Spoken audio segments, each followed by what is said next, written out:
ஒரு நாள் பயங்கர மழை பெய்யுற டைம்ல ஒரு நாய் ஒரு வீட்டுக்கு முன்னாடி நைட்டு முழுக்க ஒதுங்கி நிக்குது. காலையில வீட்டோட ஓனர் டோரை ஓபன் பண்றான். அவன் அந்த ஏரியாவிலேயே பெரிய ரவுடியா இருப்பான். அவனுக்கு நாய்களையும் சுத்தமா பிடிக்காது. அந்த நாயை பார்த்ததும் அங்க இருந்து விரட்டி விட்டுறான். அது கொட்டுற மழையில அங்க இருந்த ஒரு குப்பை தொட்டி பக்கம் ஒதுங்கி நிக்குது. மழை நின்னதுக்கு அப்புறம் டோரை ஓபன் பண்றப்ப அந்த நாய் மறுபடியும் அவன் வீட்டு முன்னாடி வந்து அவனோட செருப்பை கடிச்சு விளையாடிட்டு இருக்குது. மறுபடியும் அவன் அதை கோபத்துல விரட்டி விட்டுறான். அது குப்பை தொட்டியில அவன் போட்ட மீதி சாப்பாடுகளை சாப்பிடுது. ஒரு நாள் அவன் ரோட்ல நடந்து போயிட்டு இருக்கிறப்ப அந்த நாயும் அவனை ஃபாலோ பண்ணியே போகுது. ஆனா அவன் அதை கண்டுக்காம போயிட்டு இருக்கிறப்ப திடீர்னு ஒரு நாய் பயங்கரமா கத்துற சவுண்ட் கேட்டு சடனா பின்னாடி திரும்பி பாக்குறான். அந்த நாய் ஒரு பைக்ல அடிபட்டு ரத்த காயங்களோட ரோட்ல அனாதையா விழுந்து கிடக்குது. அப்பவும் அவன் கண்டுக்காம போறான். அப்போ அங்க இருந்தவங்க கீழே விழுந்தவனை மட்டும் தான் பாக்குறாங்க. அடிபட்ட நாயை யாருமே கண்டுக்கல. திடீர்னு பார்த்தா அவன் மனசு மாதிரி அவனோட புல்லட்டை எடுத்துட்டு வந்து அந்த நாயை தூக்கிட்டு ஹாஸ்பிட்டல்ல கொண்டு போய் அட்மிட் பண்றான். அவன் நாய்களை வெறுத்தாலும் ஒரு உயிர் இப்படி போறத அவன் விரும்பல. சரியான டைம்ல அதை ஹாஸ்பிட்டல் கொண்டு வந்ததால அது உயிர் பழச்சிருது. ட்ரீட்மெண்ட் முடிஞ்சு டாக்டர் ஒரு சில மெடிசின்ஸ் அந்த நாய்க்கு வாங்கி கொடுக்க சொல்லும் போது அவன் அது என்னோட நாய் இல்லைன்னு சொல்லி அங்க இருந்து எஸ்கேப் ஆக பாக்குறான். ஆனா டாக்டர் அதோட இன்ஜுரி அதிகமா இருந்ததால அவன் கிட்ட கொஞ்ச நாளைக்கு அதோட காயம் சரியாகிற வரைக்கும் பார்த்துட்டு அதுக்கப்புறம் நீங்க எங்க வேணும்னாலும் கொண்டு போய் விடுங்கன்னு சொல்றாரு.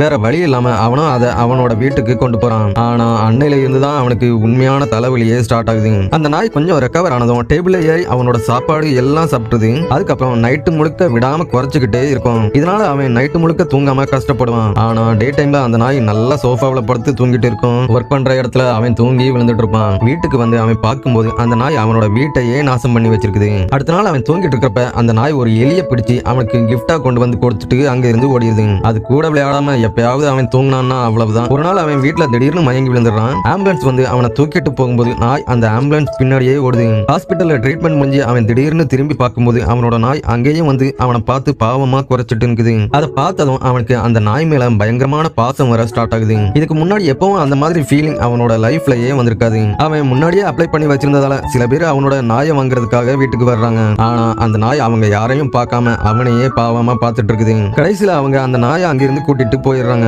அன்னையில இருந்து அவனுக்கு மனசுல அமைதியே இல்ல. எப்பவும் அவன் கூட ஜாலியா விளையாடுற அவனோட நாயையே நினைச்சிட்டு இருக்கான். கடைசியில அந்த நாயை கொண்டு போனவங்க அட்ரஸை கண்டுபிடிச்சு அவங்க வீட்டுக்கே போய் பார்க்கறான். பார்த்தா அவங்க வீட்டையே அந்த நாய் நாசம் பண்ணி வச்சிருக்கோம். அதை பார்த்து அவன் பல வருஷத்துக்கு அப்புறமா அப்பந்தான் ஃபர்ஸ்ட் டைமா சிரிக்கிறான். அதுக்கப்புறம் சந்தோஷத்துல அவங்க ரெண்டு பேரும் ஒன்னா சேர்ந்து விளையாடுறாங்க. திடீர்னு ஒரு நாள் அந்த நாய்க்கு உடம்பு சரியில்லாம போக ஹாஸ்பிட்டல்ல போய் செக் பண்ணி பார்க்கும்போது டாக்டர் அந்த நாய்க்கு கேன்சர் ஃபைனல் ஸ்டேஜ்ல இருக்குது, இனிமே காப்பாற்றவே முடியாதுன்னு சொல்லிடுறாங்க. அதை கேட்ட அவன் மனசு உடஞ்சி போயிடுறான். கொஞ்ச நாளைக்கு அப்புறம் அந்த நாய் அவனோட மடியில படுத்திருக்கும் போதே அதோட உயிர் போயிருது. அது இறந்து போனது அவனுக்கு லைஃப்லயே தாங்க முடியாத வழியா இருக்குது.